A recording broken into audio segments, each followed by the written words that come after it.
الحمدللہ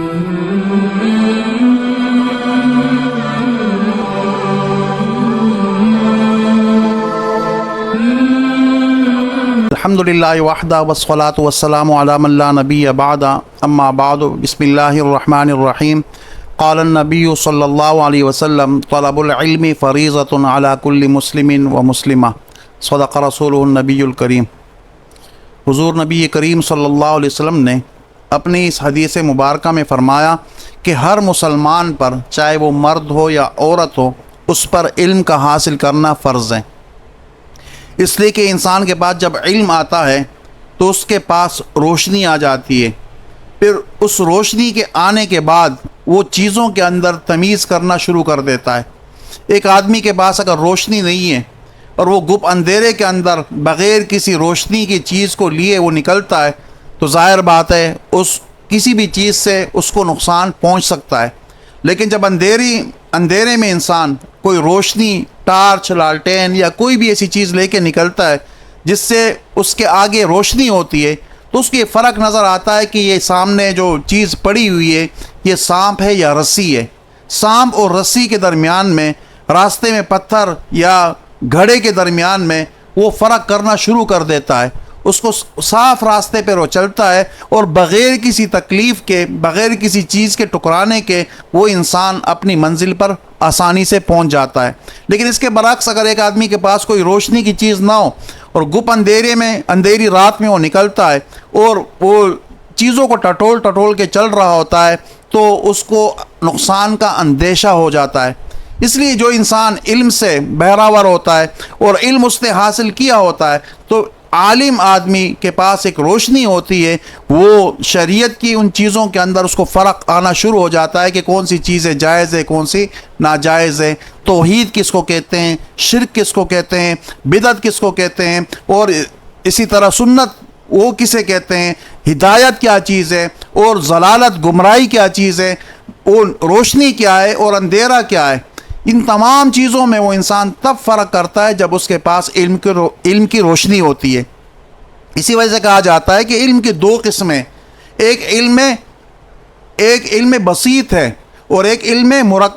جہل کی دو قسمیں جہالت کی، کہ ایک جہل بسیط ہے اور ایک جہل مرکب ہے۔ جہل بسیط تو اس کو کہتے ہیں کہ ایک آدمی ہے، اس کے پاس علم نہیں ہے اور اس کو یہ پتہ ہوتا ہے کہ میرے پاس علم نہیں ہے، مجھے علم حاصل کرنا چاہیے۔ اگر میں علم حاصل نہیں کرتا تو کم سے کم اتنا ہونا چاہیے کہ کسی اہل علم سے مجھے رابطہ رکھنا چاہیے اور مجھے ان سے پوچھ کر اپنی زندگی گزارنی چاہیے۔ اور اس کے برعکس ایک دوسرا ہے جو کہ جاہل ہے، لیکن اس جاہل آدمی کو یہ بھی پتہ نہیں کہ میں جاہل ہوں، میرے پاس علم نہیں ہے، وہ جہل مرکب کہلاتا ہے کہ ایک تو وہ جاہل ہے اور جاہل ہونے کے باوجود اس کو اپنی جہالت کا بھی پتہ نہیں ہے، اس وجہ سے وہ جہل مرکب ڈبل جاہل کہلاتا ہے۔ وہ سمجھتا ہے کہ مجھے کسی سے پوچھنے کی ضرورت اس لیے نہیں ہے کہ میرے پاس تو علم پہلے سے موجود ہے۔ اس لیے فارسی کا جو شاعر ہے اس نے تقسیم بڑی خوبصورت انداز میں کی ہے۔ انہوں نے کہا کہ آکس کے بدانت و بدانت کے ندانت، کہ ایک آدمی ایسا ہے کہ وہ اہل علم ہے لیکن وہ اہل علم ہونے کے باوجود بھی وہ اپنے آپ کو اہل علموں میں اور اپنے آپ کو عالم نہیں کہلاتا، عاجزی انکساری اختیار کرتا ہے۔ تو اسب ترب خویش بر افلاک رسانت، تو پھر کیا ہوتا ہے کہ وہ آدمی جس کے پاس علم ہو اور علم ہونے کے باوجود بھی وہ اپنے آپ کو تکبر نہ کرے اور اپنا علم کسی کے اوپر جتائے نہیں بلکہ اس پر عمل کرتا چلا جائے، تو شاعر کہتا ہے کہ یہ آدمی، اس کا جو گھوڑا ہے وہ تیز رفتار گھوڑا ہے اور یہ کامیابیوں کی سیڑھیاں اس کو افلاک تک، آسمانوں تک اس کو پہنچا دے گا۔ اور دوسرے قسم کا وہ آدمی ہے کہ آکس کے ندانت و بدانت کے ندانت خر خویش بمنزل رسانت، وہ کہتے ہیں کہ ایک آدمی ایسا ہے کہ اس کے پاس علم تو نہیں ہے لیکن علم اس کو یہ بھی پتہ ہے کہ میں علم سے ناشنا ہوں، میرے پاس علم نہیں ہے۔ اب یہ آدمی جس کے پاس علم تو نہیں ہے لیکن اس کو یہ احساس ضرور ہے کہ میرے پاس علم نہیں ہے، مجھے کسی سے پوچھ کر چلنا چاہیے، تو شاعر کہتا ہے کہ اس کا جو یہ گھوڑا ہے، اس کا جو خچر ہے اور اس کا جو یہ گدھا ہے، اگرچہ یہ کمزور ہے لیکن اس کے باوجود بھی اس کا یہ خچر اور اس کا یہ گدھا اس کو آہستہ آہستہ اس کی منزل تک پہنچا دے گا۔ اور تیسرے نمبر کا اس شخص کا ذکر کیا ہے جو جہل مرکب ہے، کہ آکس کے ندانت و ندانت کے ندانت،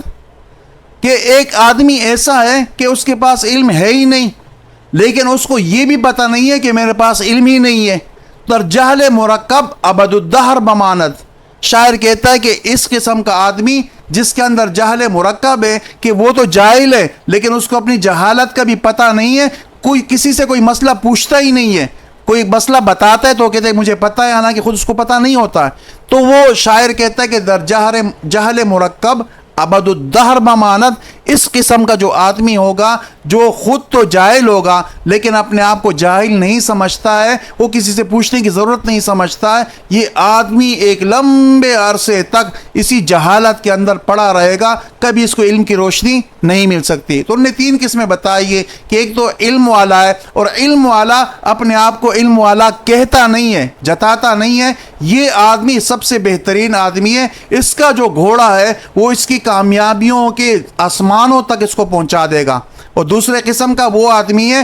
جس کے پاس جہل بسیط ہے، کہ وہ جاہل تو ہے لیکن جہالت کے ساتھ ساتھ اس کو اپنی جہالت کا اندازہ ہے، تو وہ کسی سے پوچھ کر اور عمل کر کے گویا کہ ایک گدھے پر سوار ہو کر آہستہ آہستہ وہ بھی اپنی منزل کو پہنچ جائے گا۔ لیکن جو تیسرا آدمی ہے جس کو جاہل مرکب کہتے ہیں، کہ وہ خود جاہل تو ہے لیکن اس کی جہالت کا اس کو اندازہ ہی نہیں ہے کہ میں جاہل ہوں، تو وہ کسی سے پوچھے گا بھی نہیں، خود علم بھی حاصل نہیں کرے گا۔ اس قسم کا جو تیسرے قسم کا آدمی ہے، یہ ایک لمبے عرصے تک، مطلب یہ کہ ہمیشہ ہمیشہ کے لیے یہ جہالت کے اندر اس کی زندگی گزرتی رہے گی۔ اسی وجہ سے شریعت میں السوال نصف العلم کہا گیا ہے کہ سوال کرنا، اگر انسان کو کسی چیز کا پتہ نہیں ہے تو اگر وہ پوچھ لیتا ہے، کوئی مسئلہ پوچھ لیتا ہے، تو یہ بھی آدھے علم کے اندر شمار ہوتا ہے۔ ہمیں چاہیے کہ ہم علم کے لیے اپنے آپ کو